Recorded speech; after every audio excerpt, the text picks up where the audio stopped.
mim acho que não vai sair, não. Estão ouvindo? Tá, né? Sim. Tá. Então, essa escatologia, ela toca também toda a nossa vida, né?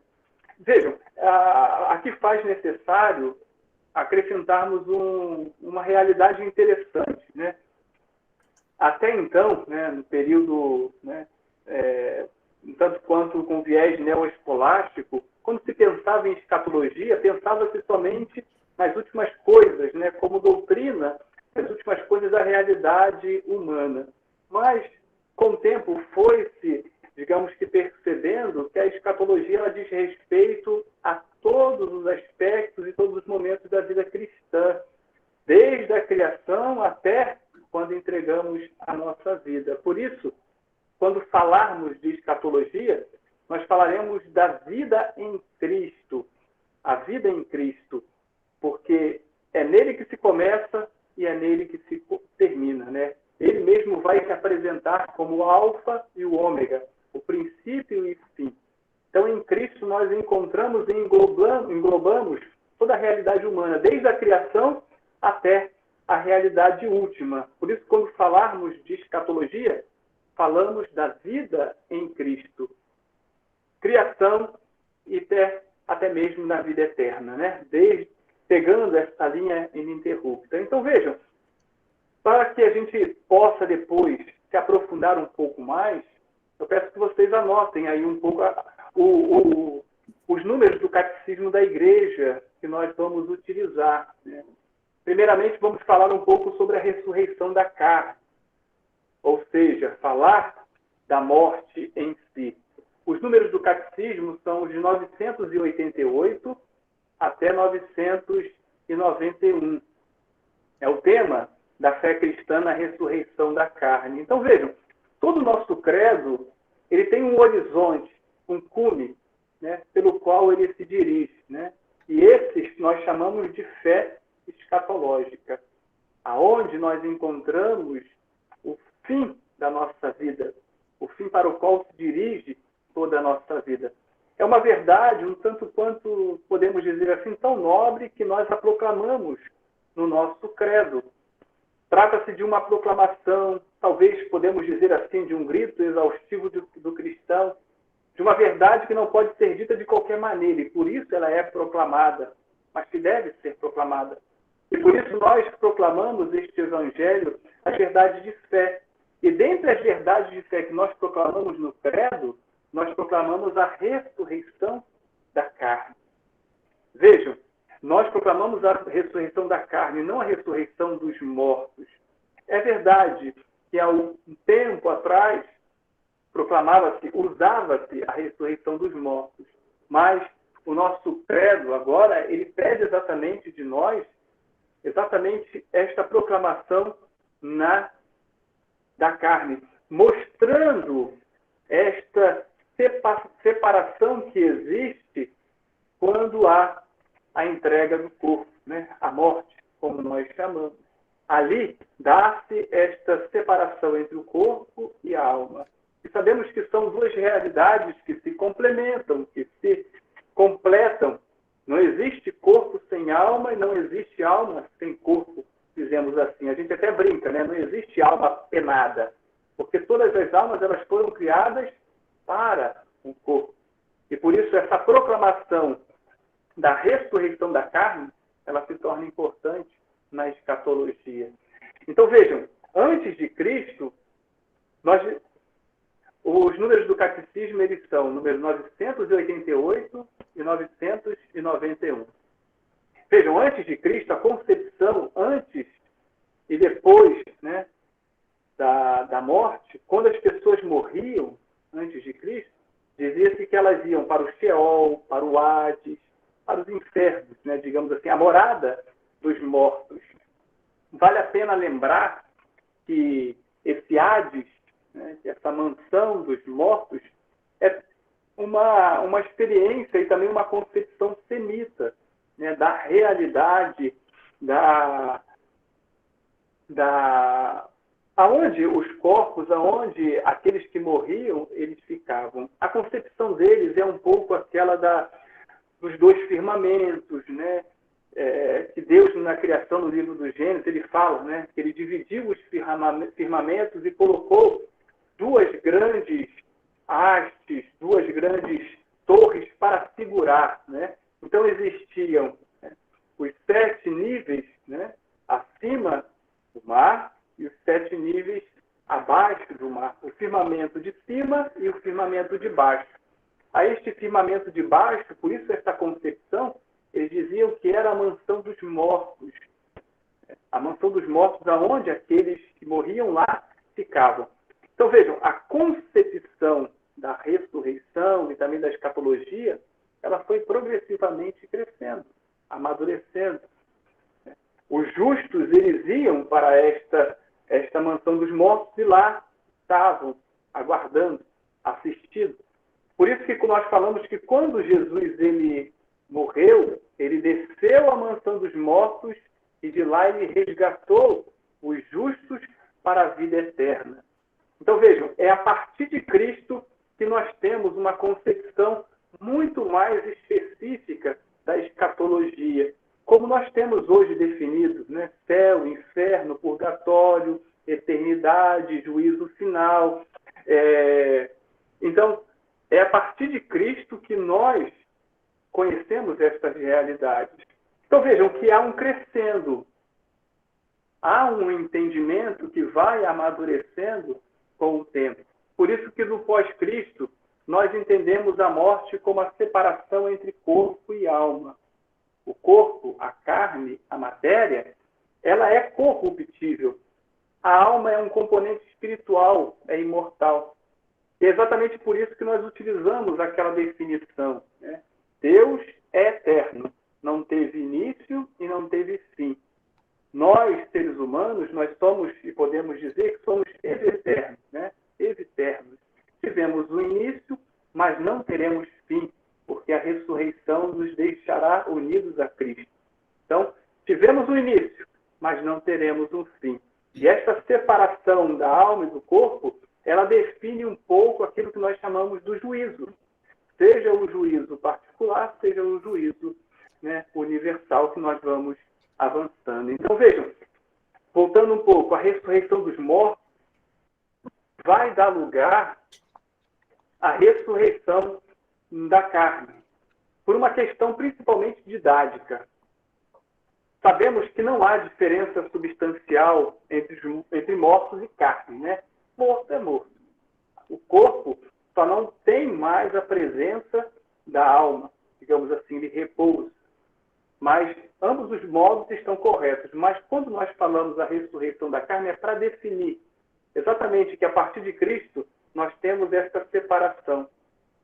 O corpo aguarda a ressurreição eterna, o julgamento final.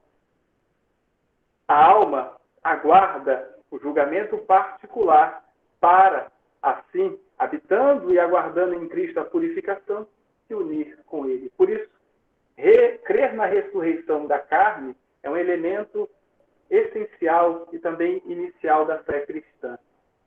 Está dando para compreender? Falamos agora da ressurreição da carne, da necessidade de passarmos por esta morte, por conta da purificação necessária para a nossa alma. Vejam, a primeira ideia que nós encontramos é, acima de tudo, essa progressividade sobre a ressurreição. A realidade da ressurreição aparece como um dado da fé para o povo de Deus. Vai aparecer pela primeira vez na Sagrada Escritura no livro dos Macabeus, né? O livro dos Macabeus, ele apresenta, digamos que, um crescendo, né? Uma superação, principalmente para aqueles que morrem e se dão como necessidade de purificação, né? O livro dos Macabeus, ele vai sendo, a partir do livro de Macabeus, vai sendo revelado progressivamente por Deus ao seu povo a realidade da ressurreição. E como isso se dá?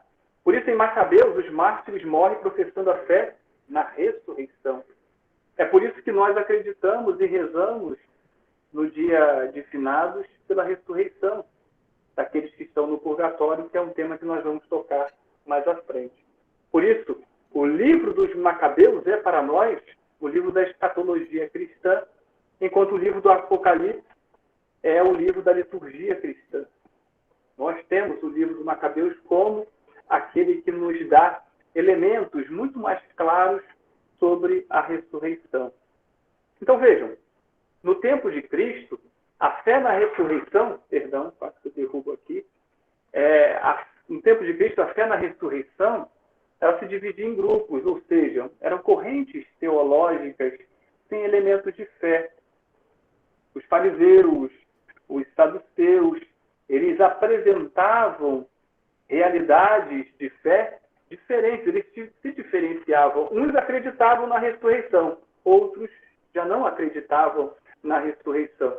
Os fariseus, eles acreditavam porque, além da Torá, eles tinham os comentários da Torá. E os saduceus, eles não acreditavam na ressurreição. Por isso aquele diálogo, né, de quando São Paulo, no Areópago, né, quando ele fala que este Jesus que vós crucificastes ressuscitará no último dia. Eles vão dizer, olha, sobre isso nós te ouviremos em outro momento, porque eles não acreditavam exatamente na ressurreição. E Cristo, ele se manifesta praticamente como aquele que traz a vida.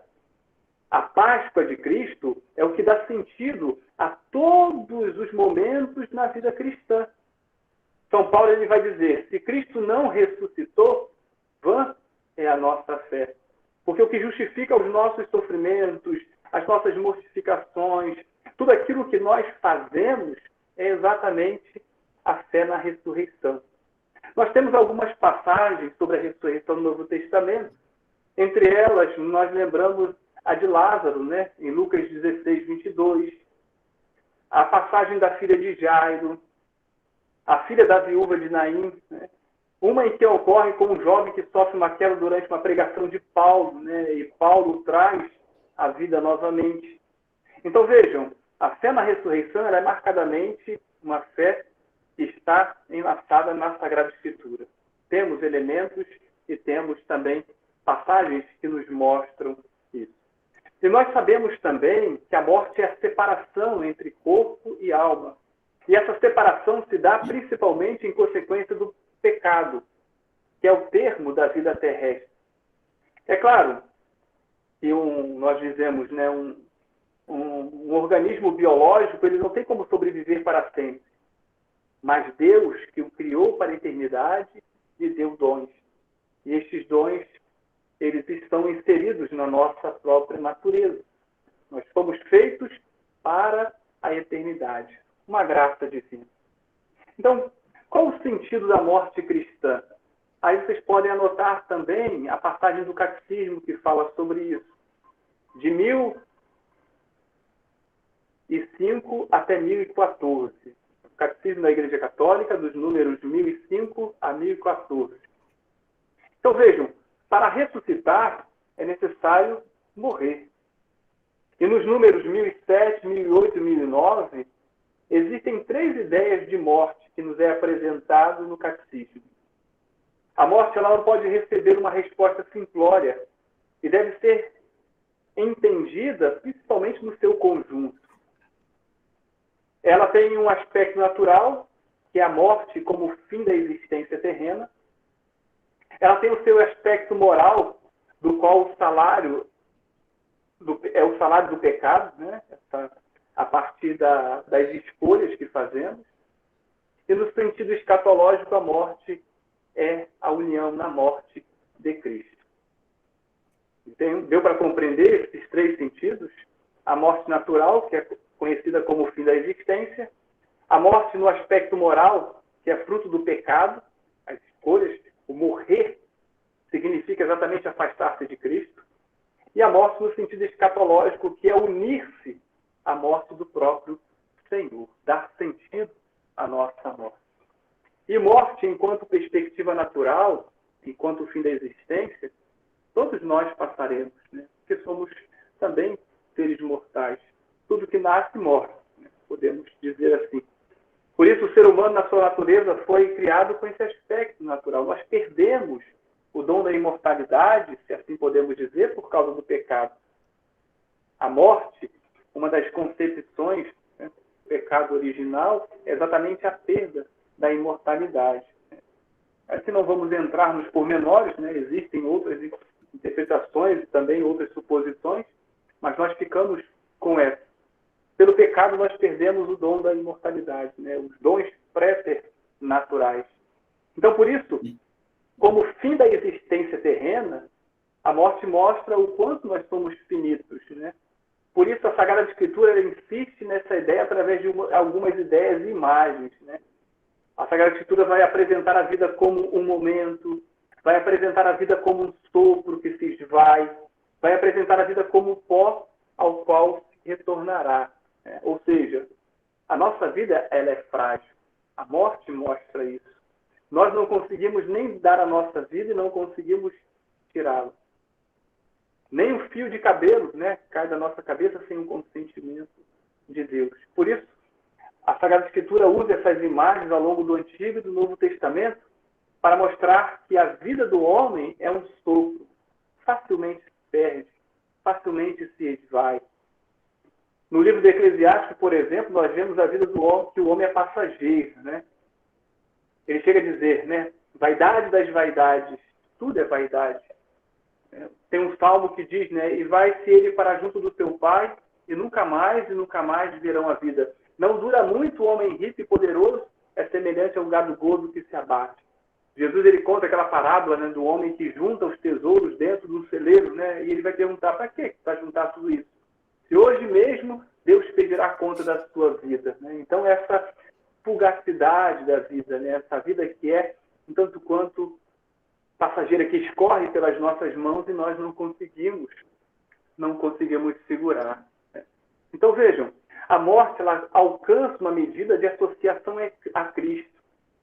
E essa associação a Cristo é muito mais alta, é uma associação muito mais alta. Ou seja, aquilo que era uma maldição, consequência do pecado, em Cristo agora torna-se uma bênção.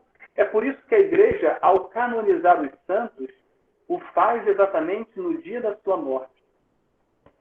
O aniversário, quando celebramos, né, o aniversário, a festa de um santo, é exatamente no dia que ele morreu. Porque ele já não pode mais negar a Cristo. Né? Enquanto vivemos, nós podemos negá-lo, esquecê-lo, abandoná-lo.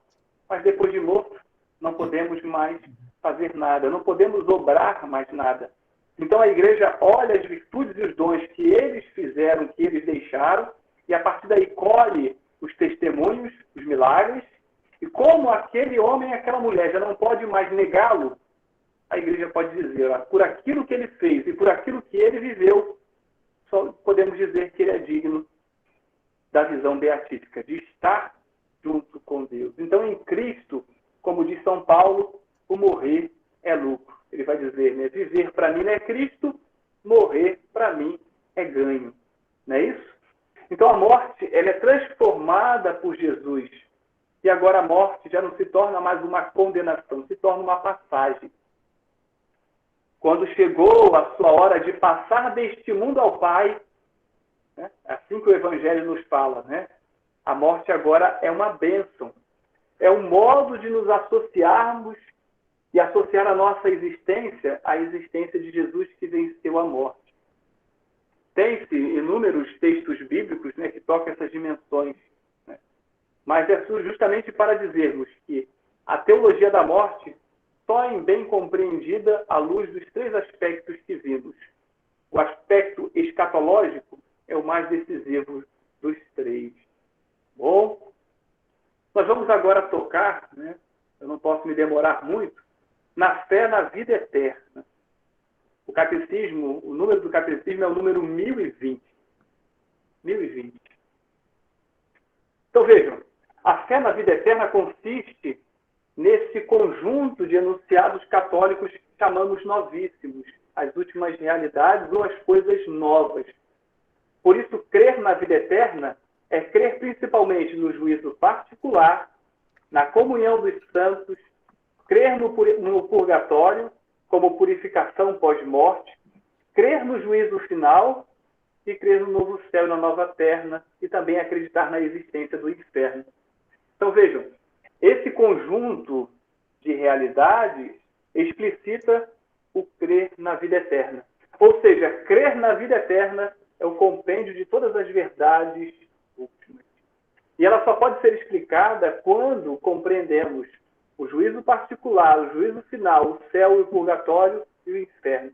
É o que nós vamos tentar fazer a partir de agora. Tentar compreender estas realidades que compreendem a fé na vida eterna. Então, falar de vida eterna é falar destes 4, 5 aspectos da vida cristã, que envolve as nossas últimas coisas.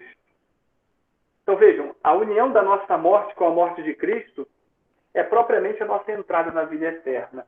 Então, não dá para falar de escatologia sem falar de morte. Eu tentei resumir aqui um pouco o que significa a morte para nós. Certo? Vamos morrer. Vamos passar dessa vida. A nossa vida é um sopro. Aquilo que antes era uma condenação, em Cristo se tornou uma bênção. Por isso, São Paulo diz que morrer é lucro. E por isso a Igreja canoniza os santos no dia da sua morte. Certo? Então, agora nós vamos falar sobre o juízo particular.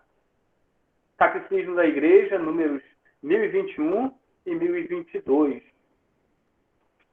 Os slides estão aí para realçar um pouquinho, para ajudar, tá bom? Então, vejam, sabendo que a morte é separação, né, entre corpo e alma, isso a partir de Cristo, essa alma nós entendemos que é imortal, e por isso a alma não morre. O que dá vida é a alma, né? Ânima. É por isso que aqui é um parêntese, né? Quando nós vemos e nos deparamos com uma pessoa triste, nós dizemos que aquela pessoa está desanimada, não é isso?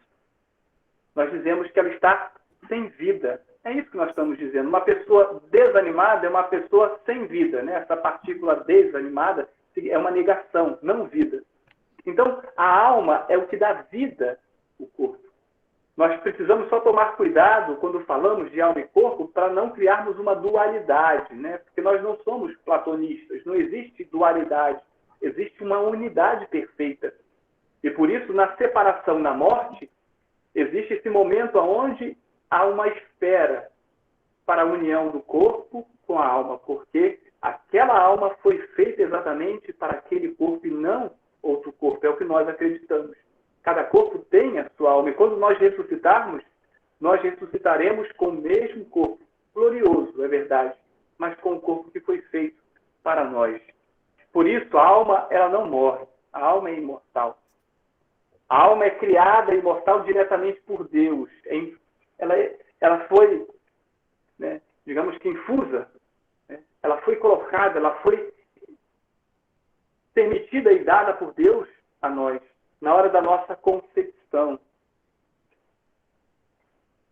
Ela não perece quando a separação do corpo da morte, mas ela se unirá ao corpo na ressurreição final.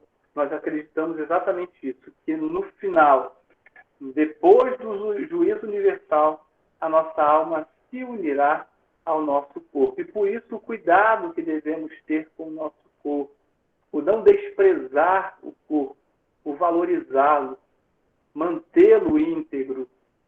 Porque todas as impressões que a nossa alma tem, passa pelos sentidos, ou seja, passa pelo corpo.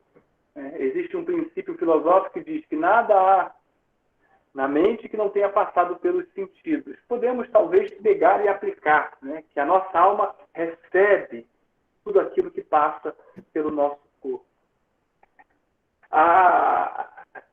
Aqui eu só vou tocar, né? Vejam, não vou entrar nos pormenores, porque não temos tempo, mas os protestantes, por exemplo, eles não acreditam nessa escatologia intermediária, né? Eles não acreditam no purgatório e não acreditam também no juízo particular. Porque para eles, né, a alma já é julgada naquele momento. Não existe esse tempo de espera, né? É céu ou inferno para aqueles que fizeram bem e foram considerados dignos. Como eu falei, nós não vamos entrar nesses pormenores, mas é só para que realçar que eles não se aproximam de nós quando se fala do julgamento particular e também do purgatório. É por isso que quando nós vamos aos cemitérios no dia de finados, nós vamos para rezar pelos mortos. Eles vão para orar pela nossa conversão, né? Para que a gente se converta. Nós rezamos pela purificação daqueles que não podem mais fazer nada para a sua purificação. E eles vão tentando nos converter, porque para eles não existe essa escatologia intermediária. Algumas provas escriturísticas sobre o juízo, anotem aí, depois vocês olhem, né? Mateus 24 e 25 trazem o teor do juízo final, né? Neste, as expressões são assustadoras, mas também são belas escatologicamente falando. Então, anotem para que depois vocês façam a sua leitura pessoal. Bom, quais são as provas do juízo particular? Nós temos a parábola do rico e do Lázaro, que nós conhecemos, né? Quando o Lázaro, né, recebe a recompensa porque sofreu e o rico já teve a sua recompensa aqui na terra, e o Senhor diz, né, para ele que não tem como voltar, né, não dá para voltar, pede para que outros, né, para avisar, né, Senhor, deixe que volte para avisar. Eles falam assim, se não escutam os vivos, não escutarão os mortos, né? Então ali existe uma recompensa imediata após a morte. A outra é a passagem do jovem rico, onde na sequência nós vemos a pergunta que Pedro faz a Jesus sobre os que deixam tudo para o seguir, né? Senhor, e o que nós que deixamos tudo para segui-lo, o que receberemos? E Jesus vai dizendo, né? Não há quem tenha deixado casa, pais, mães, irmãos, que receberá tempo ainda nessa vida e perseguição, e na vida eterna, no futuro, a vida eterna. Então vejam, esse cêntuplo na vida eterna é esse juízo, justamente levando em consideração tudo aquilo que se fez e aquilo que se deixou de fazer, né? Vamos ser julgados pelos nossos atos. Então vejam, nós conseguimos perceber que existe uma recompensa imediata após a morte, uma retribuição de acordo com cada obra e cada gesto de fé que realizamos com a nossa vida. Então, ao longo da Sagrada Escritura, fica clara que a nossa vida é a única possibilidade de acolher ou recusar a graça, né? Isso é importante. Ao longo da Sagrada Escritura, fica muito claro que a nossa vida é a única possibilidade de acolher ou recusar a graça.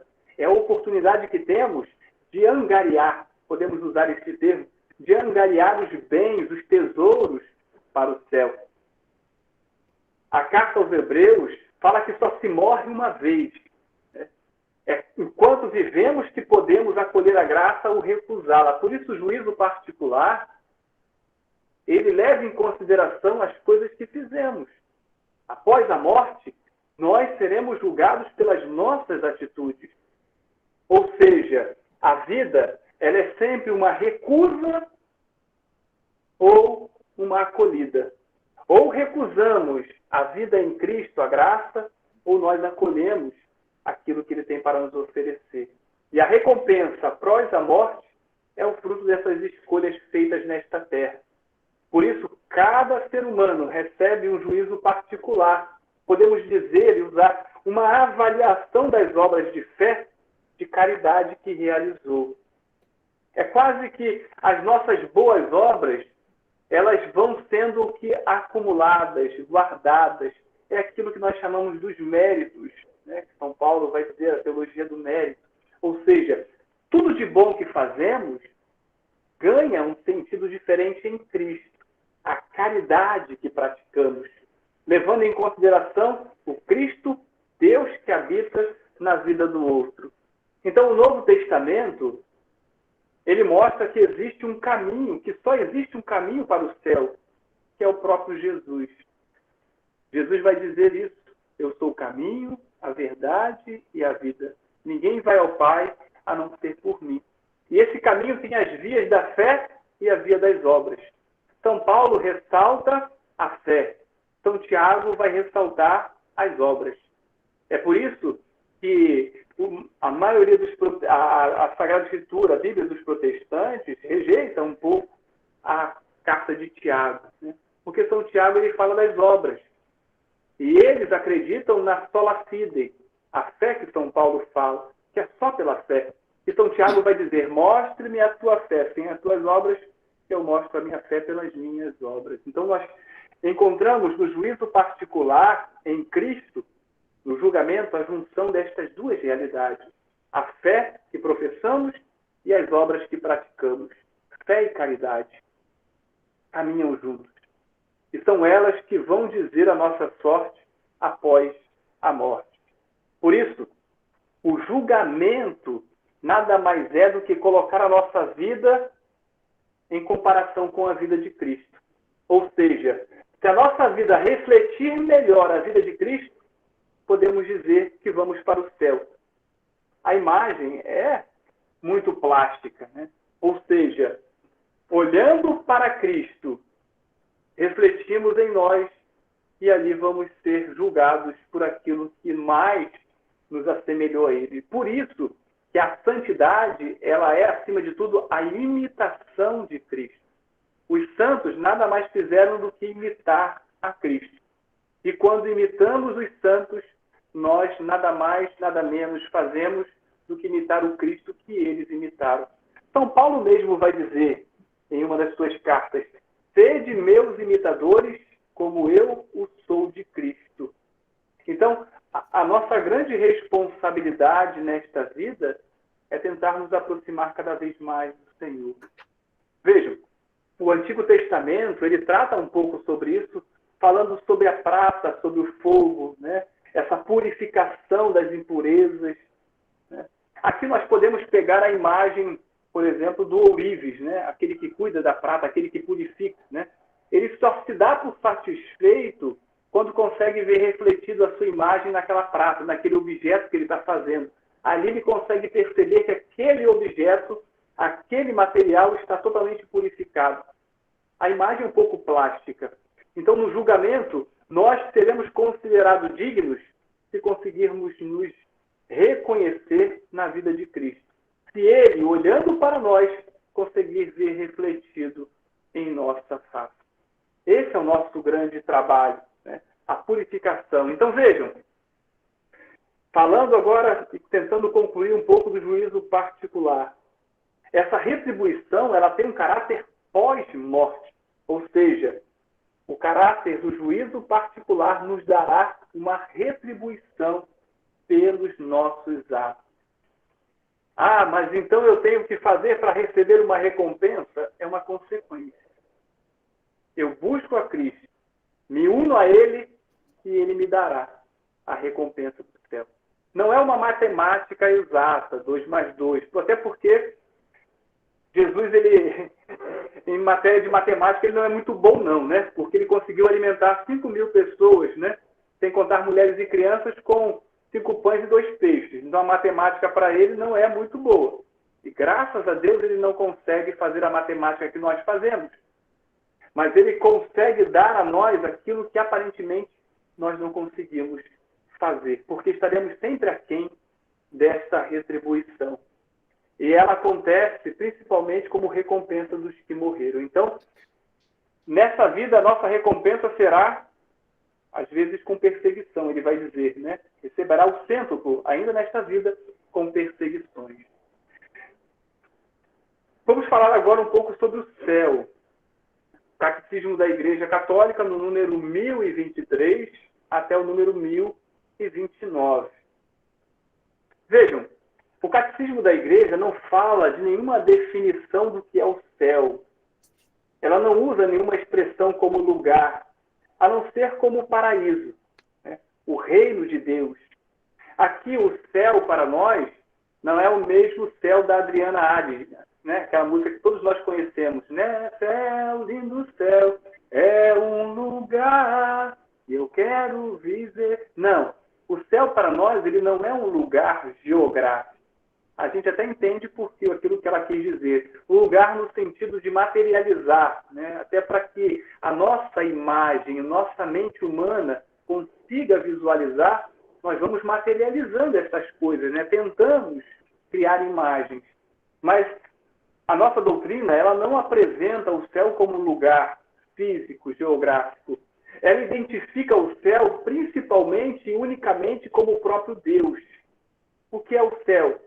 É o próprio Deus. Usa imagens, não conceitos.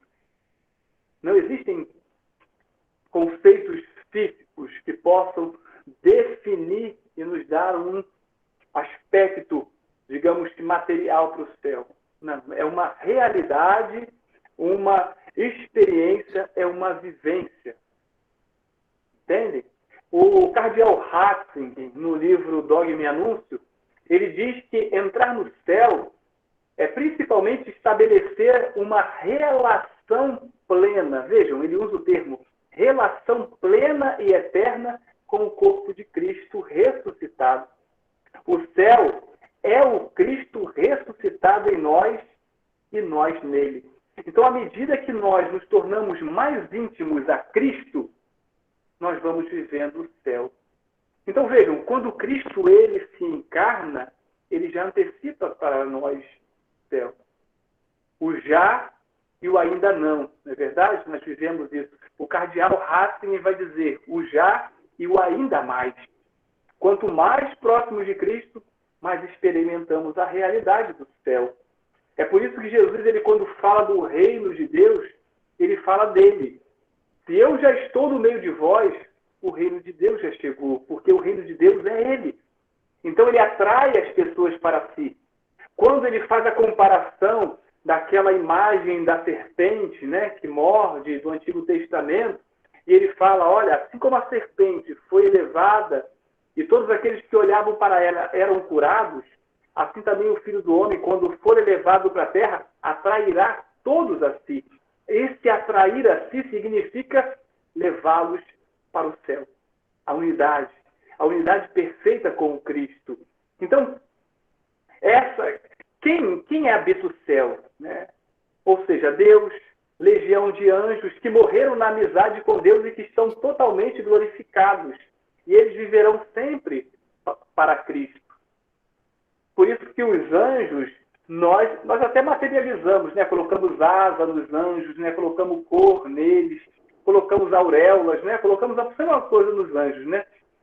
Mas os anjos, eles são, digamos, uma realidade espiritual.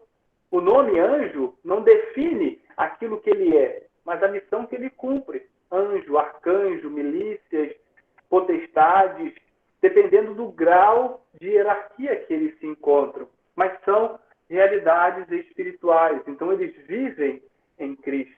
Né? Por isso, o céu é uma realidade cristológica, pneumatológica e reinocêntrica. Ou seja, o céu é viver em Cristo, é viver no Espírito, unido ao Pai, nesse reino de Deus. A unidade é estarmos unidos à Trindade. Por isso, podemos e devemos dizer que o céu é a vida plena na Santíssima Trindade. É vivermos plenamente na Trindade com os anjos, a Virgem Maria, os bem-aventurados e os santos. A comunhão dos santos. Então, vejam, nós podemos e devemos dizer, como fé cristã católica, que o céu é muito mais algo relacional do que geográfico. Muito mais relacional do que geográfico. Quando falamos, né, eu vou conseguir um lugarzinho no céu, né? A gente até utiliza essa imagem, né? Poxa, um lugarzinho no céu, uma morada no céu. A gente já pensa já em quê? Em casa, né? Uma casa bonita, bem arrumada, bem cheirosa. O céu deve ser isso. Os mais antigos devem lembrar, né, aqueles bonequinhos, né? A maré, né? A reticência, né? Vocês devem lembrar, né? A maré, a reticência e via dizendo o que era o amor. Se fizéssemos também alguns bonequinhos dizendo o céu é reticência, você pensaria em muitas coisas boas, não pensaria? Em pessoas boas. Quando rezamos pelas pessoas que amamos, nós queremos que elas estejam no céu. Então, no céu estão aquelas realidades que nós amamos e achamos que são boas. Então, nós criamos essa imagem de um lugar bom. E aquilo que é bom para mim é aquilo que eu consigo conhecer com os sentidos. Mas a realidade do céu, ela traz, acima de tudo, uma plena liberdade. É a liberdade plena que nós não conseguimos possuir pelos próprios sentidos. está para além da nossa capacidade humana. E por isso a dificuldade de pensarmos no céu sem pensarmos em um lugar. O Catecismo da Igreja, no número 1027, ele mostra algumas imagens, como luz, paz, banquete, casamento, como a ideia nupcial, né? Essas imagens, elas elucidam, que demonstram o que é o céu, não podendo ser definido, mas mostrado. É sempre uma analogia. Utilizamos analogias, é sempre uma comparação. Porque o céu é uma realidade espiritual no qual é o próprio Deus. Então, vejam, denomina-se céu a vida em comunhão com Deus. O céu é a vida em Cristo, ad eterno, dizemos em latim, para sempre, para a eternidade. Tudo bem? Podemos avançar? Estou tentando fazer um resumo para a gente por causa do nosso horário. Então, vejam, agora nós vamos falar um pouco sobre a purificação final, ou seja, o purgatório. Os números do catecismo é o número 1030 a 1032. Né? Números 1030 a 1032. Então, vejam, a doutrina do purgatório é também uma doutrina que chamamos de purificação final. É interessante pensarmos que, se existe uma purificação final, significa que existe também uma anterior a ela, aquilo que nós chamamos de vida. Então, a nossa vida é um período de purificação. E o purgatório é uma outra oportunidade que temos. Porque diante de Deus não pode comparecer nada de impuro. Mas uma coisa boa e positiva na doutrina que nos ajuda e nos ensina é que do purgatório ninguém desce. Ninguém vai para o inferno. O purgatório é o céu certo. Por isso que o fogo purificador do purgatório, ele é diferente do fogo, né? A imagem do fogo purificador do purgatório é diferente do fogo que queima e arde do inferno. Porque ele é muito mais ameno, ele é muito mais suave. Ele tem uma chama que purifica e vai lapidando, como o ouro ele é testado e purificado também no fogo. Então, vejam, o tempo que nós temos aqui de vida é a possibilidade de purificar aqui na Terra a nossa alma. Por isso, o nosso esforço também de fazermos mortificações. Olha o sentido das mortificações, de fazermos jejuns, de fazermos abstinências. É nesse sentido de purificarmos a nossa alma. Não há uma purificação para o corpo, porque o corpo ele é bom, o corpo ele é bom. O que vem de dentro que corrompe, não é isso que nosso Senhor vai dizer? O que corrompe é aquilo que vem e brota do coração. As imoralidades, as impurezas, os desejos ilícitos. Então, a alma é que precisa ser purificada dos pecados. Né? Então, vejam, os que morreram na amizade, na graça de Deus, mas não estão purificados, passam após a morte por esta purificação final. Então, vejam, o purgatório é para aqueles que morreram na graça de Deus, mas que não estão de todo purificados. Existem algumas manchas, algumas marcas que precisam ser retiradas. Então, nós acreditamos exatamente nesta realidade do purgatório. Em Mateus 5:26, tem aquela passagem, um tanto quanto, que nos faz relembrar, né? Não é uma passagem tão explícita, até porque a doutrina do purgatório ela não pode ser comprovada biblicamente falando. Mas tem aquela passagem que Jesus ele fala sobre o perdão. Se você descobrir e for levar a sua oferta, né, no altar e descobrir, lembrar que tem alguém que tenha algo contra você, deixe a sua oferta ali e vá até ele. Depois ele vai dizer, né,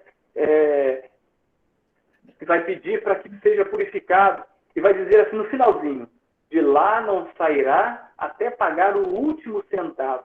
Essa é uma passagem que ela, olha, vejam, ela não comprova, ela não traz explicitamente, mas é uma passagem que nos ajuda também a compreender. De lá não sairá até pagar o último centavo. Nós podemos associar também ao purgatório. Esse último centavo seria exatamente aquelas pequenas imperfeições maldições que não foram retiradas. Uma outra passagem, essa já da carta de São Paulo aos Coríntios, primeira carta de São Paulo aos Coríntios, no capítulo 3, dos versículos de 10 a 15. Ali ele fala que Cristo é esta purificação do coração.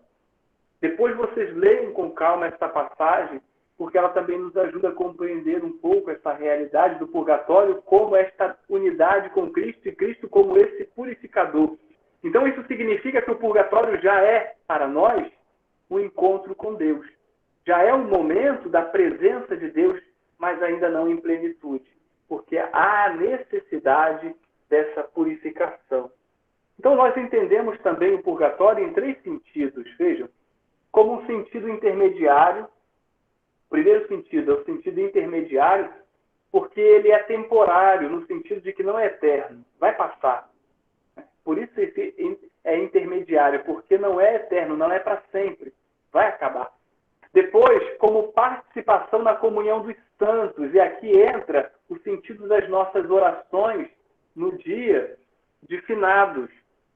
Os que estão no purgatório, eles também estão na participação na comunhão dos santos, pois nós, os vivos, podemos rezar por aqueles que estão no purgatório. A passagem bíblica é Mateus 5, 26, e depois 1 Coríntios, capítulo 3, versículos de 10 a 15. Então vejam, aqueles que estão no purgatório nada podem fazer por eles. É por isso que nós rezamos pelas almas nas missas. Quando você coloca a intenção de um dia, 7º dia, de 30 dias, de um ano, nós colocamos porque não sabemos aonde aquela pessoa está, aonde ela está na eternidade. Ela pode estar ainda sofrendo a pena do purgatório, aguardando essa purificação. Então nós podemos, através das nossas boas obras, ajudá-las por conta da comunhão dos santos. A igreja peregrina, que somos nós, a igreja padecente, que é a igreja dos que estão no purgatório, e a igreja triunfante, gloriosa, que são aqueles que estão no reino dos céus, né? Os santos que lá habitam. Então, são os 3 modos de compreendermos a nossa igreja, a unidade do corpo de Cristo. Igreja peregrina, que somos nós, padecente, os que estão padecendo a purificação do purgatório, e a igreja triunfante. Eles não podem fazer nada, porque estão padecendo no sentido de que estão se purificando.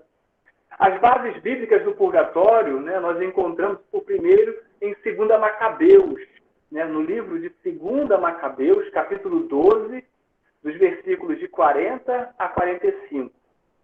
E o Catecismo da Igreja Católica, nós encontramos a referência no número 1032. Né?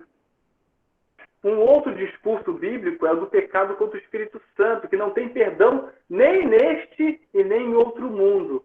Né? Quando ele usa esse termo, né? Este pecado contra o Espírito Santo não tem perdão nem neste mundo, nem no outro mundo, nós entendemos também, de uma forma implícita, que está se referindo sobre esse período intermediário, esse tempo de purificação, esse tempo aonde estamos e vamos nos purificar. Só tomem cuidado, porque muitas pessoas rezam pedindo a Deus um lugar no purgatório, né? Eu recomendo a vocês, quando vocês rezarem, peçam o céu. Rezem para ir para o céu. Porque se escorregar, né, se der um vacilo, vocês caem no purgatório. Agora, se você rezar para ir para o purgatório, se escorregar, você sabe onde vai cair, né? Então é melhor, né? Se der um escorregão, um vacilo ali, porque na última hora ali, né, às vezes a gente pode... Então a gente, né, Senhor, me dá o céu, eu quero o céu, né? Eu quero o melhor. Na minha eu desejo aquilo que há de melhor. Mas se porventura eu vier a vacilar, não esquece de guardar um lugarzinho para mim no purgatório. Aí sim. Agora, aqueles que... Porque, vejam, a mediocridade não faz parte do cristão, na vida do cristão. Né? A mediocridade. Não. Eu desejo o melhor para mim. Quero o céu. Logo. Né? Logo. Já peço logo ainda. Mas se demorar mais um pouquinho, eu agradeço, porque dá tempo de purificar um pouco mais. Vamos avançar, né? Vigia meu tempo aí. Quando tiver assim, você fala, falta 10, falta 20, falta 5, padre, vamos lá. Porque senão eu me empolgo aqui. Como é que está nosso tempo? Já estaria para concluir, né? Então vamos avançar, vamos lá. Pode deixar que eu vou acelerar. Então vejam, é, deixa eu, até me tirou do centro agora. Puxa vida, rapaz.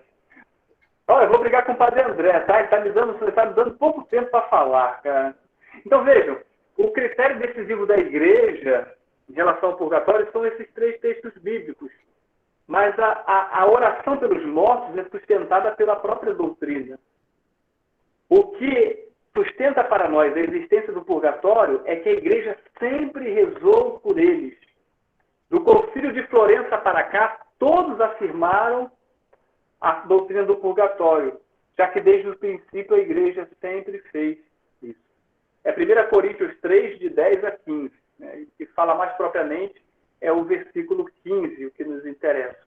Um aspecto importante, histórico, são as catacumbas, em que eram celebradas as liturgias eucarísticas com as relíquias dos santos, né?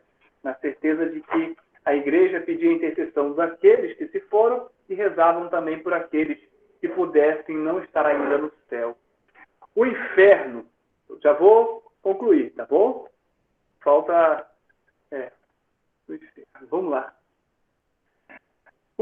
De uma forma breve, o que significaria para nós o inferno? A primeira palavra que o catecismo traz é não. Ou seja, é a única vez que o catecismo começa com não. Ou seja, o inferno é justamente a possibilidade do não. A possibilidade do não. Quando dizemos possibilidade, significa que somos livres. E que a condenação e salvação são principalmente frutos das nossas opções morais e forma de vida. O inferno não é um lugar querido por Deus. Ninguém é predestinado ao inferno. Mas é um lugar do homem que rejeita Deus. Ou seja, o inferno é a possibilidade de viver separado de Deus. Não podemos estar unidos a Deus se não fizermos a opção de amá-lo. Deus, ele só fez 2 seres capazes de amá-lo, os anjos e o homem. E só pode viver em Deus quem decide amá-lo. Então vejam, para não me alongar muito, o inferno é uma possibilidade humana diante da liberdade humana e do amor divino.